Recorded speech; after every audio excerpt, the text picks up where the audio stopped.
Some horror games are just too scary to handle, especially when you're alone at night. You've got to be pretty brave to play these in the dark and not panic halfway through. Here are the 20 horror games you should only play alone at night.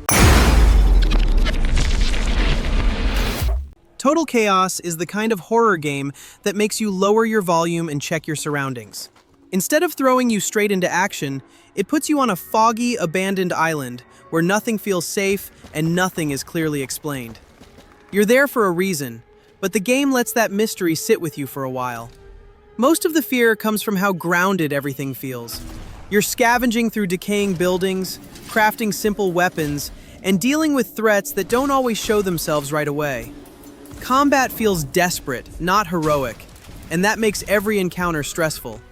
Total Chaos isn't something you play casually. It's the kind of game that gets under your skin and makes you think twice about playing with the lights off, which is exactly why it works so well late at night. Just give it time. You'll learn to live with it too.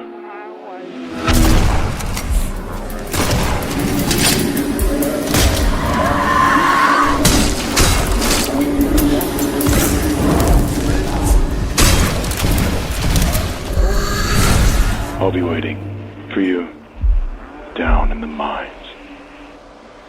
We'll confront the source of all this suffering. And maybe, buried beneath it all, lies an answer.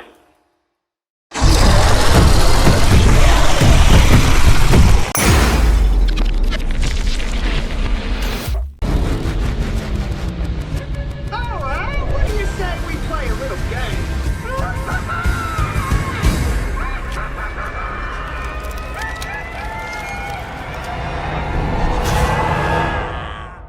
Now, I've seen everything. What the fuck? What is that?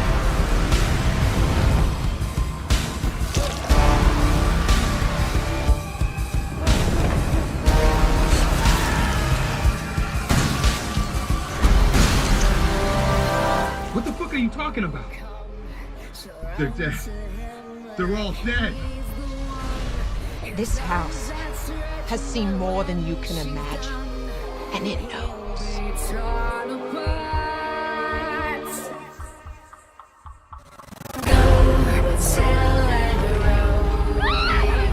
No, leave me alone! Wait!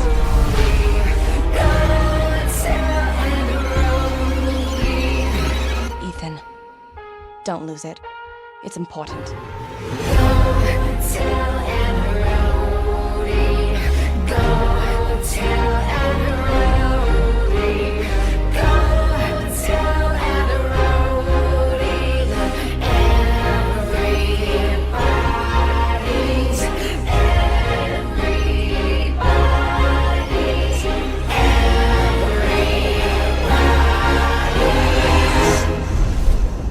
Resident Evil 7 starts with a simple goal that goes bad almost immediately. You're looking for someone who went missing, and that search leads you to a rundown house in the middle of nowhere. The first-person view makes everything feel way more intense. Hallways are tight, rooms are dark, and even small noises can make you stop and listen.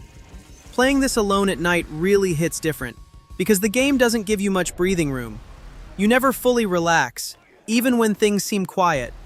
Combat is limited and stressful.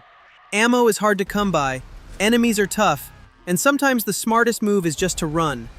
That constant pressure keeps you focused and makes every encounter feel risky. Resident Evil 7 isn't about non-stop action. It's the kind of horror game that works best when you're alone, in the dark, and fully locked in.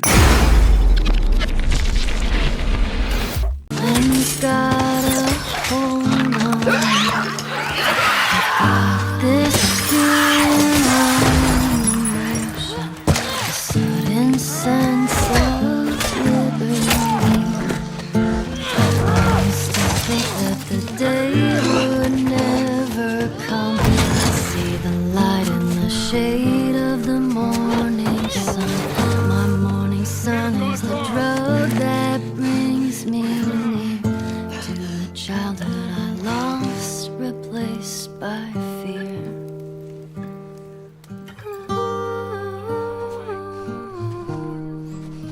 The Last of Us Part 2 feels heavy right from the start. The world is already broken, and the story quickly makes it clear that things are only going to get worse. It's not just about surviving anymore. It's about dealing with choices, consequences, and how far people are willing to go. Playing this alone at night makes everything feel heavier. Combat is slow, brutal, and messy. You're sneaking through dark spaces, listening for movement, and reacting fast when things go wrong. There's no power fantasy here. Every fight feels dangerous and mistakes are punished. The sound design does a lot of the work. You hear enemies before you see them, and that keeps you on edge the entire time. The Last of Us Part 2 isn't just scary because of monsters. It's the atmosphere, the violence, and the emotional weight that make it uncomfortable to play with people around.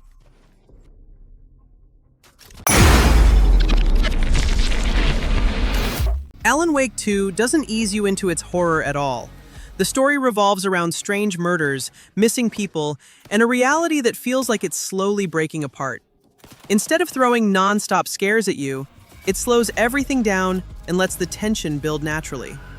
You spend a lot of time walking through dark forests, empty buildings, and quiet streets where almost nothing happens, until it suddenly does. That silence is honestly the scariest part, especially when you're playing alone late at night.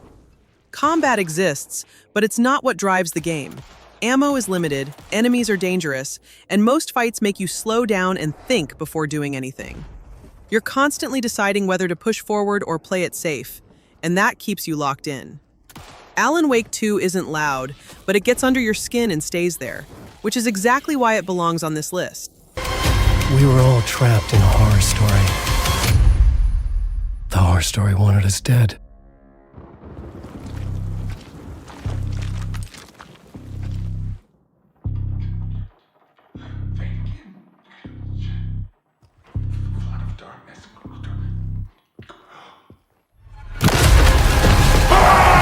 There's something I'm forgetting. Something important. Something's not right! Easy now. First things first. What's your name?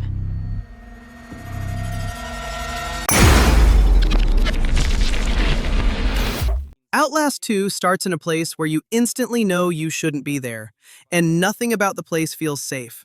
The game doesn't slowly build up. It makes you uncomfortable pretty fast. There are no weapons, so most of the time you're just trying to survive.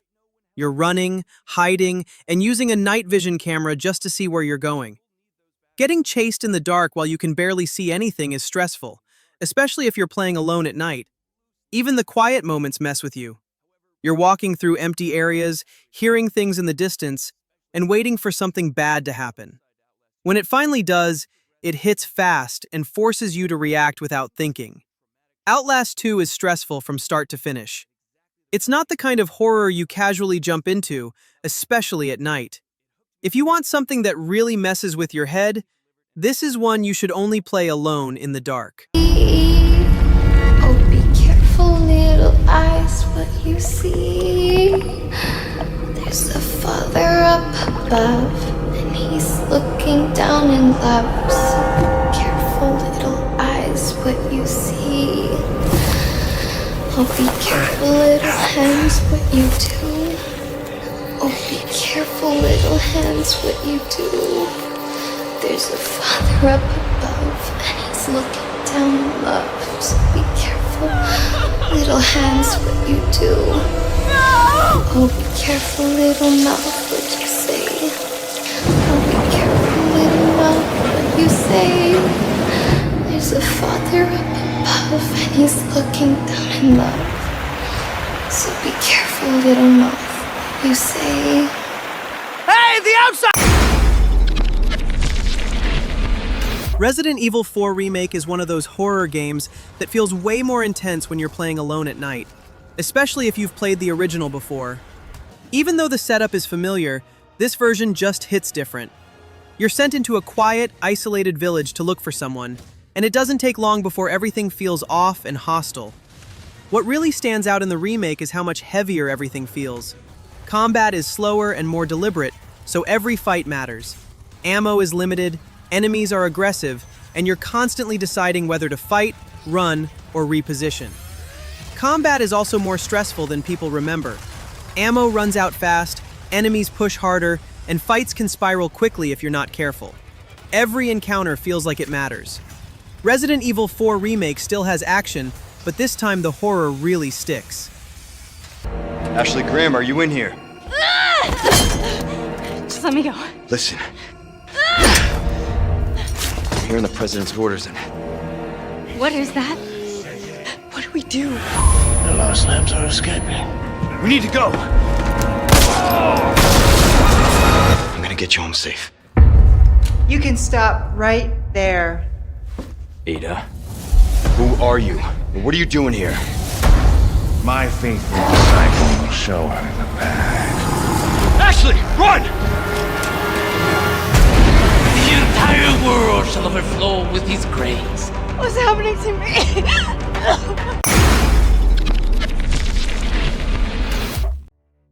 The Walking Dead Season 1 doesn't feel like a typical horror game at first.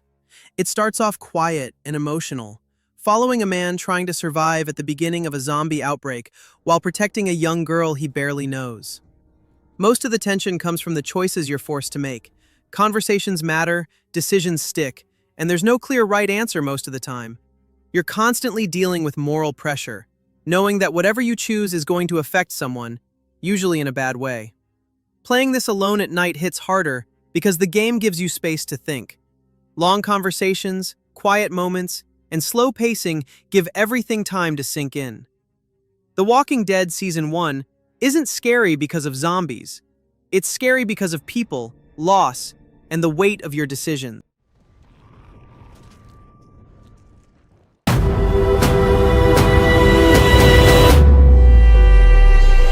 Bitten.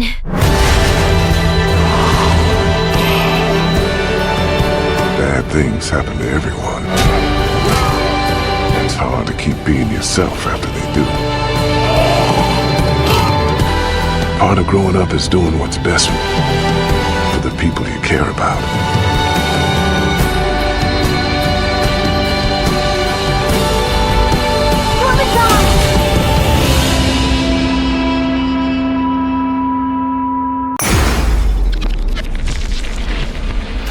Cronos the New Dawn feels like the kind of horror game that's way more intense when you're completely alone at night. It takes place in a bleak future where the world is already broken, and reality doesn't always make sense. From the start, the game makes you feel isolated, like you're walking through a place that shouldn't exist anymore. What really messes with you is how unpredictable it is. Enemies don't always stay down, and if you're not careful, things can get way worse fast. Combat isn't about feeling strong. It's about managing your gear, staying calm, and making smart choices when things start going sideways. The environments do a lot of the heavy lifting. Empty buildings, foggy streets, and tight spaces make you feel isolated the whole time. Even when nothing's happening, it never feels quiet in a safe way. It feels like something's waiting.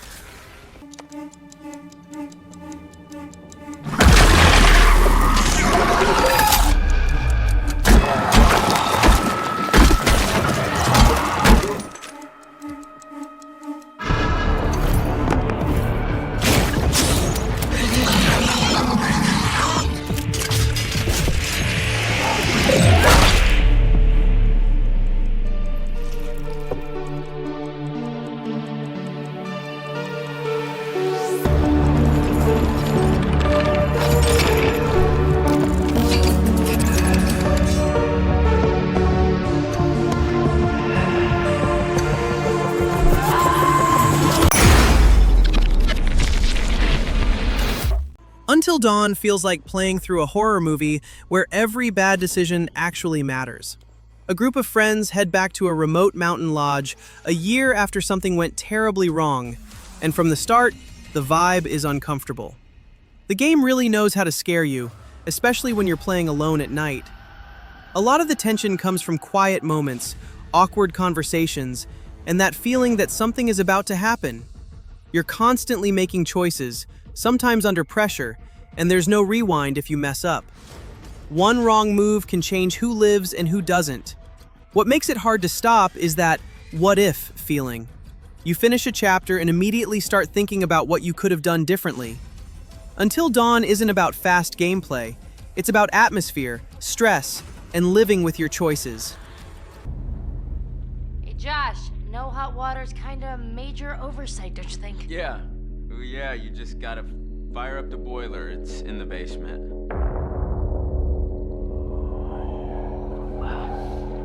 What was that?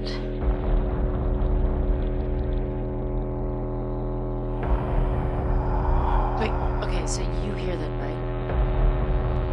Don't move. What? Something behind you.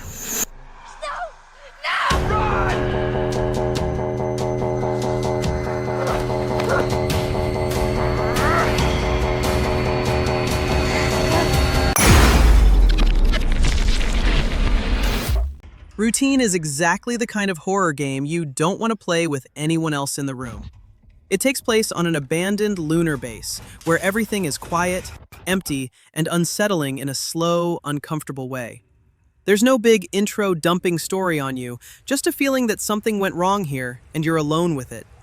Most of the fear comes from isolation. Long hallways, flickering lights, and old sci-fi tech make every step feel tense. There's barely any music, so you're left with silence, distant sounds, and your own footsteps. Playing this at night makes that quiet feel way heavier than it should. Enemies don't show up all the time, but when they do, it's stressful. You're not powerful, you don't feel in control, and every encounter feels like it could go bad fast. That keeps you moving slowly and paying attention to everything around you.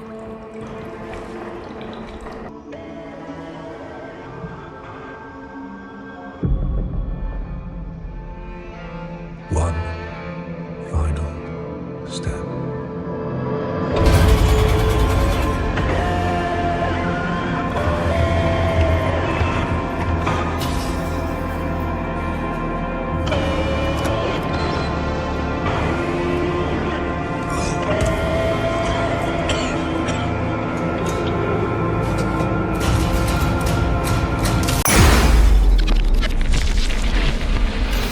Silent Hill F is the kind of game you probably don't want to play with other people in the room. It's set in a quiet Japanese town in the 1960s, and at first everything seems normal. But the more time you spend there, the more uncomfortable it gets, like something is slowly going wrong around you. The scares here aren't loud or constant. The game takes its time and lets the atmosphere do the work. Foggy streets, empty areas, and disturbing visuals make even simple exploration feel tense. When you're playing alone at night, that silence really gets to you. Combat exists, but it's not the focus. You're mostly exploring, solving puzzles, and trying to push forward without knowing what's coming next. Silent Hill F is the kind of horror that creeps up on you and sticks in your head. Played alone in the dark, it feels way more intense, which is exactly why it belongs on a list of horror games you should only play at night. ずっと一緒だよって約束したよね。暗いのは嫌。一人ぼっちは嫌。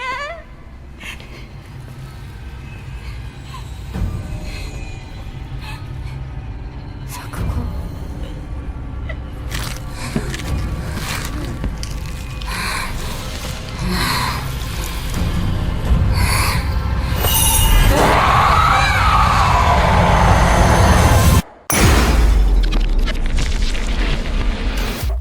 Martha is Dead really hits when the room is quiet and you're completely alone. This isn't a game you jump into casually. It's set in a small Italian village during World War II, and it starts with a death that immediately feels disturbing, even before anything overtly scary happens. Instead of relying on jump scares, the game lets things sit with you.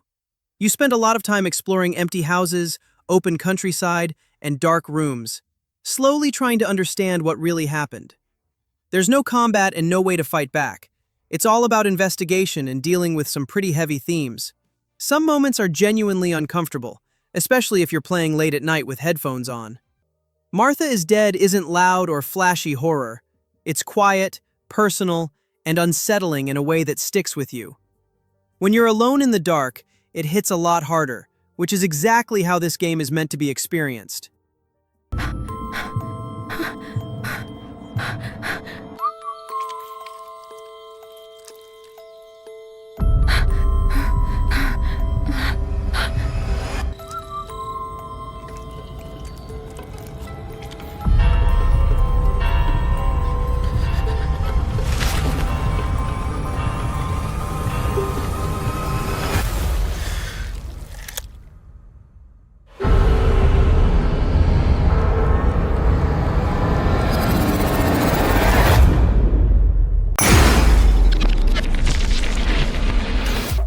Karma: The Dark World is the kind of horror game that feels way more intense when you're completely by yourself at night.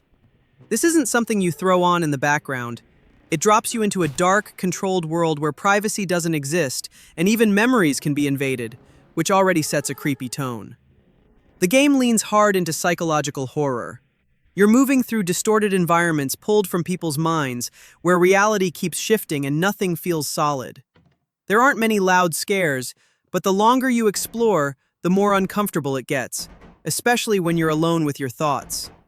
Action takes a back seat here.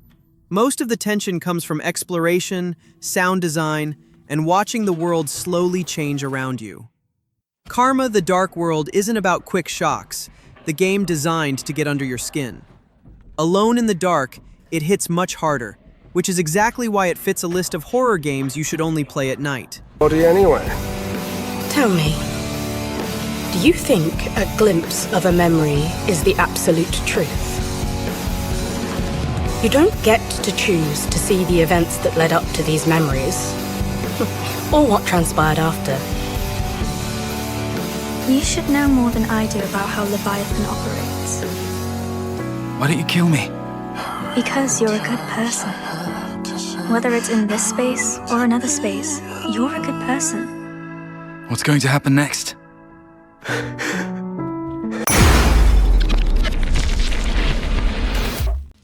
SOMA doesn't try to scare you right away. Instead, it slowly traps you in a situation that feels wrong the more you think about it. You find yourself deep underwater in an abandoned research facility, surrounded by machines that don't quite act like machines, and questions that don't have easy answers. The game builds tension through isolation. Long corridors, dim lights, and distant mechanical sounds make every step uncomfortable. A lot of the time, nothing is happening, and that's what makes it worse. Playing this alone at night makes that silence feel heavy. There's very little fighting here.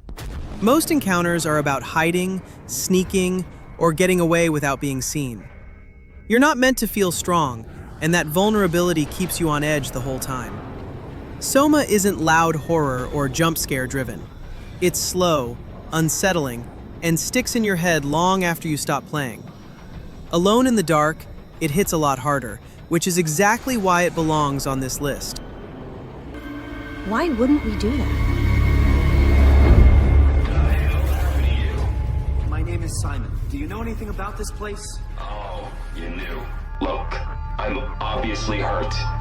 Blacked out pretty bad. Can't remember how I got here. What do you remember then? I was in the pilot seat, dealing with some heat shields, and that's my last clear memory.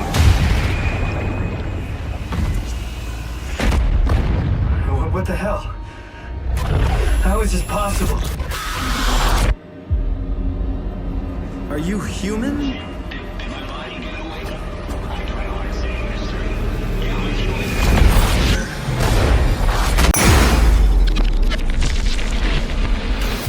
Madison is the type of horror game that feels way too personal when you're alone at night. It doesn't try to impress you right away. Instead, it slowly pulls you into a situation that feels wrong, confusing, and uncomfortable. The game plays heavily with your nerves. You're walking through dark houses and narrow hallways, solving puzzles, and constantly waiting for something to happen.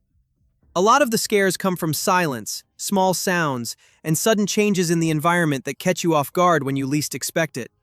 There's no combat here to fall back on. You're focused on exploring, paying attention to details, and keeping yourself together when the game starts messing with your head. Madison isn't fast or flashy horror. It's slow, psychological, and designed to make you uncomfortable. Alone in the dark, it hits much harder. which is exactly why it belongs on a list of horror games you should only play at night. Instant camera, which has finally found a new owner. Which has finally found a new owner.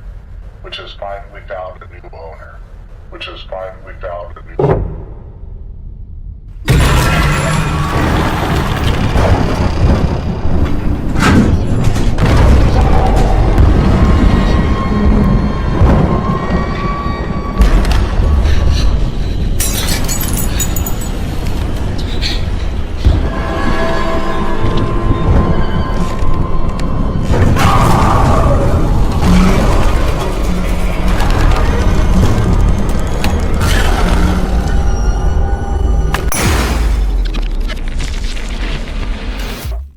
Little Nightmares 2 is one of those games that feels way creepier than it looks. On the surface, it almost seems like a stylized adventure game. But the moment you start playing, that feeling disappears fast. Everything about this world feels hostile, even when nothing is actively chasing you. You control Mono, a small kid trying to survive places that clearly weren't built for him. You're sneaking through schools, hospitals, and city streets filled with twisted characters that act more like monsters than people. You're small, weak, and always one mistake away from getting caught. The tension comes from timing and silence. You're watching enemy movements, solving puzzles, and moving slowly because rushing almost always gets you killed. Little Nightmares 2 doesn't rely on jump scares. It messes with you by making you feel powerless and uncomfortable the entire time. Alone in the dark, it hits way harder than you'd expect, which is exactly why it belongs on this list.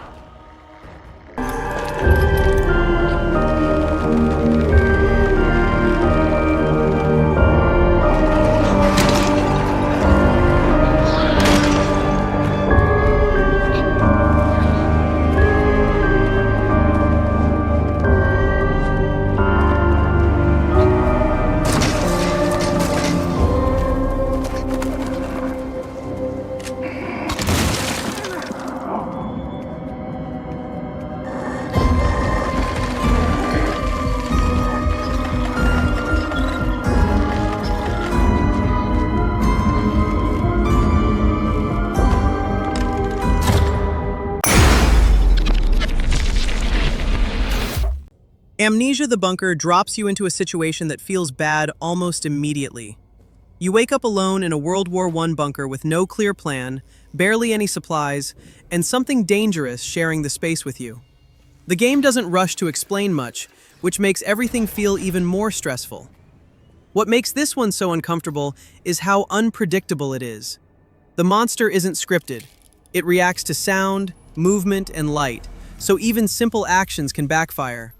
Keeping the generator running becomes a constant worry, because once the lights go out, things get a lot worse. You do have a gun, but ammo is rare and using it isn't always the smartest choice. Most of the time you're sneaking, listening, and trying to decide if moving forward is worth the risk. Amnesia, the Bunker isn't loud horror.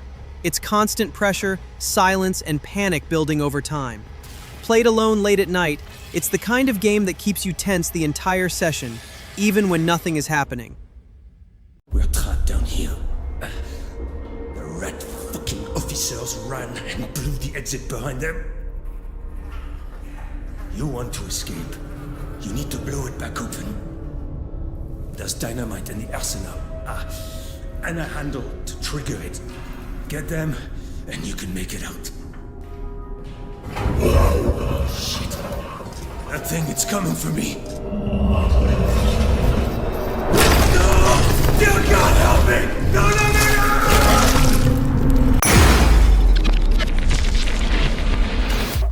Visage takes place in a normal-looking house, and that's what makes it so unsettling. At first, nothing feels dangerous, but the longer you're inside, the more uncomfortable everything becomes. Sounds come from empty rooms, lights flicker, and familiar spaces slowly stop feeling safe. There's no combat here. You're exploring, solving puzzles, and trying to keep your sanity from dropping too low. Darkness matters, silence matters, and even standing still can feel risky. The game forces you to slow down and pay attention, which keeps you tense the whole time. What really makes Visage scary is how quiet it is. Long stretches of nothing happening make you nervous, especially when you're playing alone at night. When something finally does happen, it hits harder. Visage isn't loud or flashy. It's slow, uncomfortable, and gets into your head, which is exactly why it's best played alone in the dark.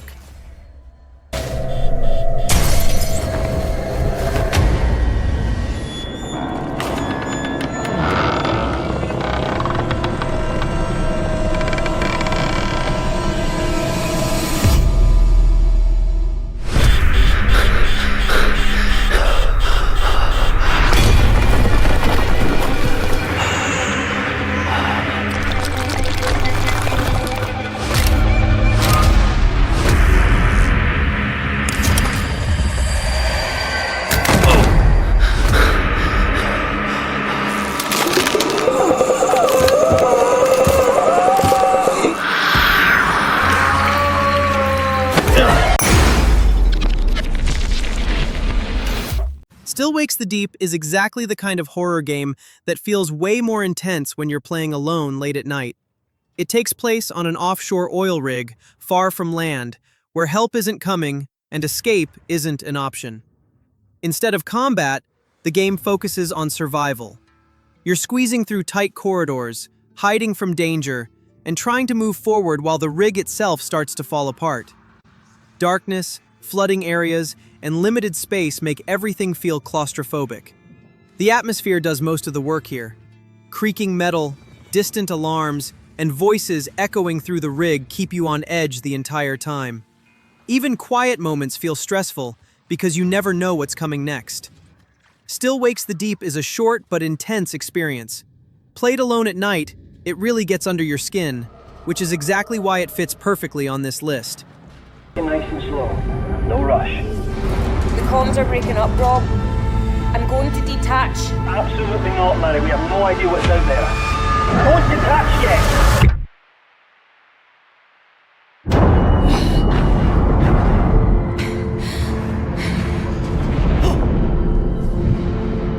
This is an evacuation order! God, how am I going to get out of here? We never will, Mary. No! Ah! Rob, there's something in here.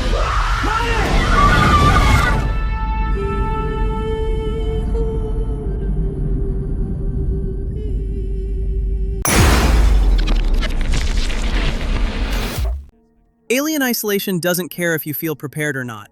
It throws you into a space station where silence is everything, and one wrong move can end your run instantly.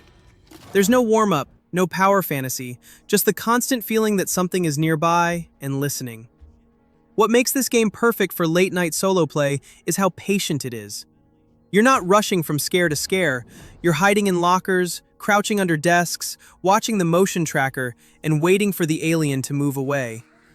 The alien itself is what makes the game legendary. It's unpredictable, it learns, and it never feels scripted. You can't memorize patterns or feel safe just because you survived once. That keeps the tension high the entire time and makes every encounter feel personal. Alien Isolation doesn't rely on jump scares or action to be scary. It builds fear slowly and never lets you relax. Played alone at night, it's intense, stressful, and unforgettable. Exactly the kind of horror experience that earns its legendary status. You're home away from home. Whether you're here to work or rest, you'll find it here.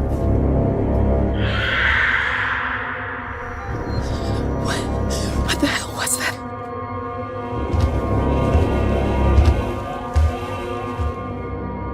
Are you lost?